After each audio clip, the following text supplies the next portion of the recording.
Good days mga kahabis! For today's video natin guys, isi-share ko sa inyo yung mga collection ko na Super Treasure Hunt na Hot Wheels. Yan. Ito yung mga nakolek na natin na mga Super Treasure Hunt. Isi-share ko lang sa inyo kung anong meron ako.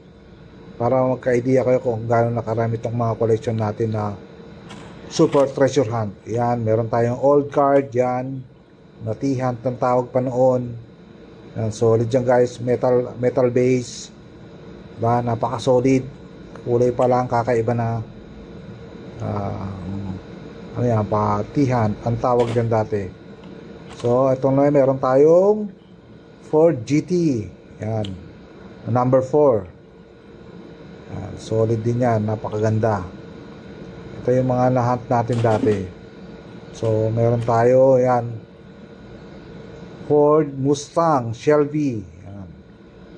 Yan. May mahal ng presyo dati, 1,350 pa. Diba? Tapos meron din tayong Mercedes-Benz. Yan, solid na Mercedes-Benz. Diba? Paka ano yan guys, nilagyan natin ng silicone gel. Tapos meron tayong Ford Escort. Yan, ganda ng kulay, green na green. Diba? Napaka-solid. Tapos meron pa tayong Fiat 500 na gold.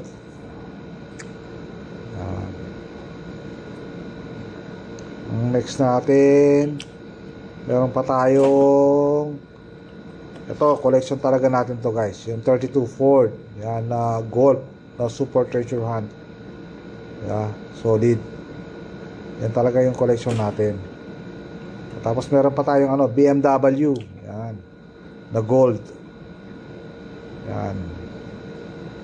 Gold din yan. Napaka-solid yan. So, ang next natin, meron pa tayong gold na yan. Na Glory. User. Ano pa yan guys ha? Meta Factory Seal siya. Tapos meron tayong Camaro. Yan guys, solid yung Camaro natin, no? Camaro SS yan. Tapos meron tayong Ford Mustang. Yan, yan natin, napakagandang gold na Mustang natin na Super Treasure Hunt. Yan. Diba? Guys, don't forget to like and subscribe sa ating YouTube channel. God bless you all. Peace!